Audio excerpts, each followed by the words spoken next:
Le Seigneur soit avec vous. Et avec votre esprit. Proclamation de l'Évangile de Jésus-Christ selon Saint Luc.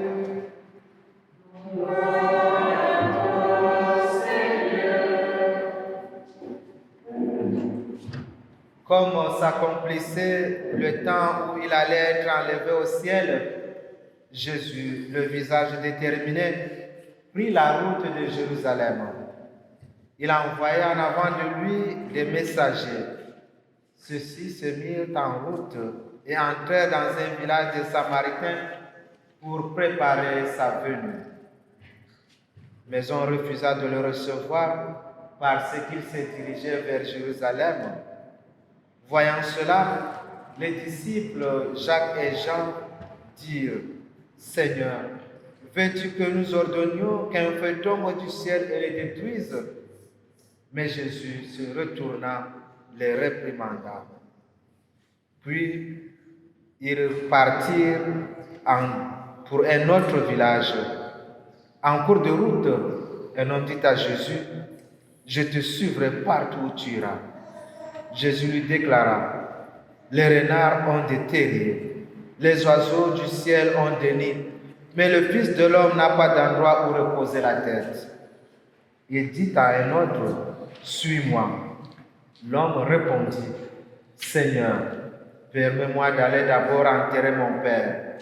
Mais Jésus répliqua: Laisse les morts enterrer leurs morts. Toi, pars et annonce le règne de Dieu. Un autre encore lui dit: Je te suivrai, Seigneur, mais laisse-moi d'abord faire mes adieux aux gens de ma maison. Jésus lui répondit: Quiconque met la main à la charrue, puis regarde en arrière, n'est pas fait pour le royaume de Dieu. Acclamons la parole de Dieu. Louange à toi, Seigneur Jésus.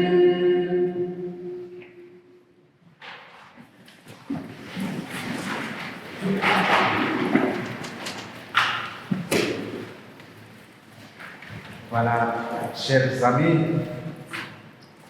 il est parfois beau de trouver un temps pour écouter la parole de Dieu. Ce n'est pas tous les jours que nous écoutons la parole de Dieu. Mais nous pouvons l'écouter chaque instant de notre vie. J'ai constaté, parfois je suis impressionné de voir dans les gares, surtout dans le métro, des gens en train de courir. On est pressé par le temps, toujours en train de courir. Même si nous voyons que le métro est en train de partir, fermer les portes, on court, on bouscule et on ouvre en force. Et pourtant, il y a 2 minutes après, un autre métro va passer. Je pense que vous avez fait ce constat avec moi. Et c'est le quotidien, c'est notre quotidien. Mais pourquoi nous sommes pressés? Nous avons quelle urgence? Quel est le temps qui nous empresse? Mais s'il y a le temps qui nous presse, s'il y a une urgence, c'est une urgence essentielle. Et cette urgence, c'est de répondre à l'appel de Dieu. Voilà une urgence.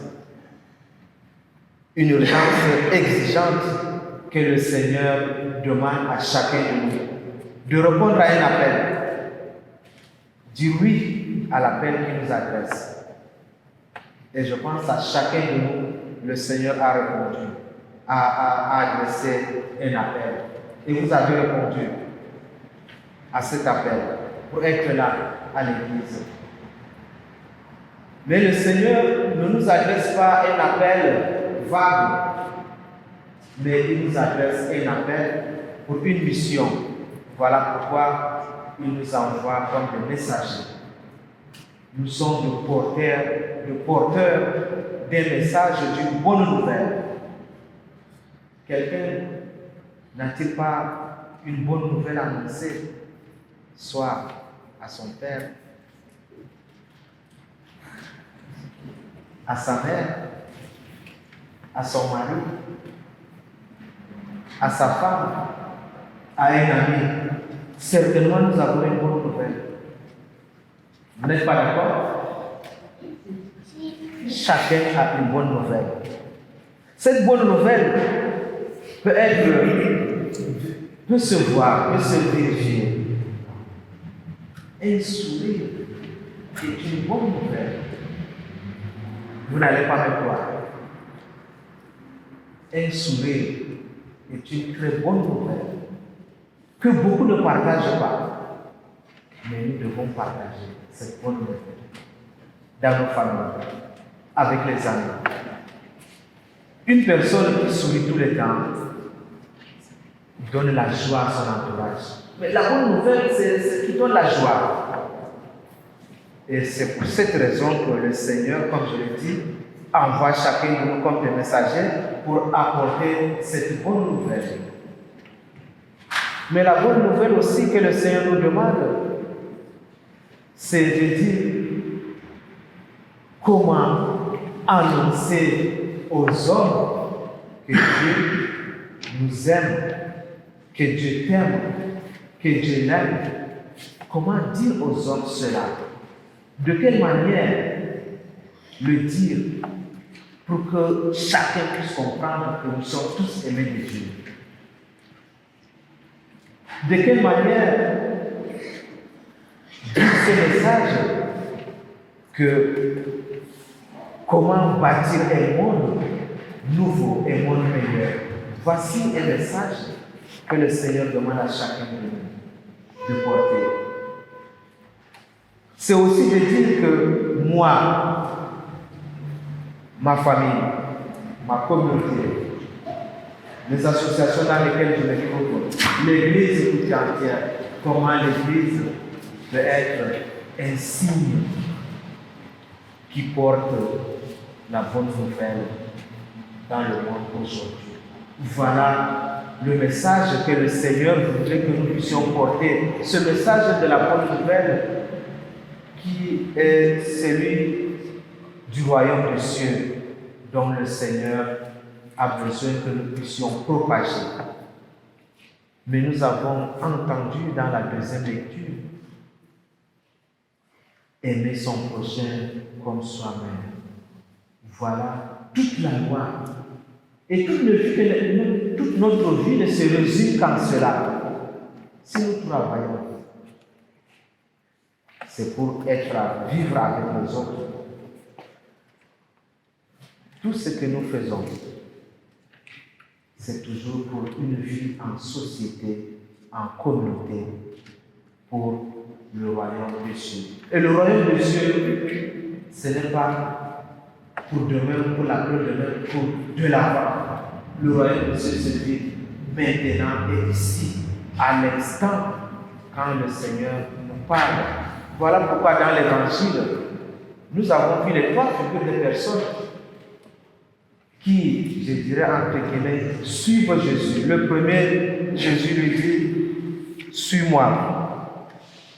Et voilà, la personne dit qu'il va d'abord dire les adieux. Il va d'abord dire au revoir.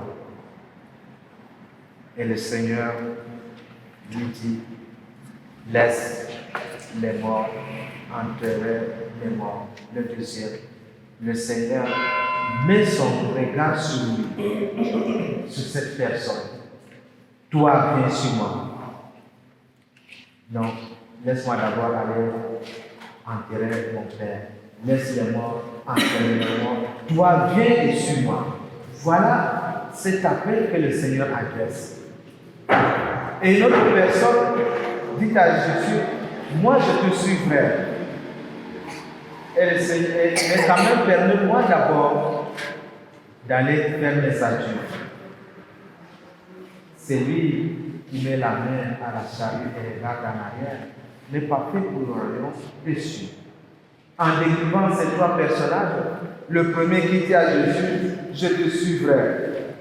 Mais quelle est l'intention de Jésus quand il dit, oui, mais les renards ont des terriers, les oiseaux ont des nids, mais le Fils de l'homme n'a pas d'endroit pour reposer sa tête.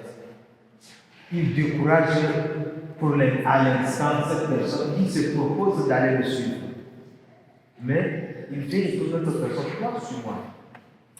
En quelque sorte, nous comprenons que notre appel à être chrétien, notre appel à vivre dans la foi n'est qu'un don. Nous n'avons pas mérité d'être chrétiens. Même si nous avons répondu oui, mais c'est parce que le Seigneur a touché notre cœur pour que nous puissions répondre à cet appel. De notre propre force, nous ne pourrons jamais. La preuve est que certaines personnes, après le baptême, ils ont abandonné l'Église. Après le baptême, la confirmation et tout, ils ont vécu longtemps. Après, ils ont abandonné l'Église. Voilà la preuve. Mais seulement que le Seigneur aussi touchera un jour leur cœur et ils reviendront. Voilà pourquoi, frères et sœurs, le Seigneur fait de nous des messagers de la bonne nouvelle, de témoigner du royaume des cieux. Aujourd'hui, Mathieu va faire sa première communion. Ça ne va pas s'arrêter seulement à répondre Amen au nom du Christ, mais c'est pour faire de toi un messager de la bonne nouvelle que tu dois porter. Et tu en as beaucoup de manières de porter cette bonne nouvelle, comme je l'ai dit, par un sourire. Tu portes un message pour ta famille, pour tes amis. Et donc chacun de nous aujourd'hui est appelé, invité à être un messager. Messager pour son voisin, messager pour sa famille. Que le Seigneur, par le don de son esprit, nous aide à intérioriser cet appel afin que notre oui soit un oui qui porte de fruits, que nous puissions vivre dans cette action de grâce. Amen.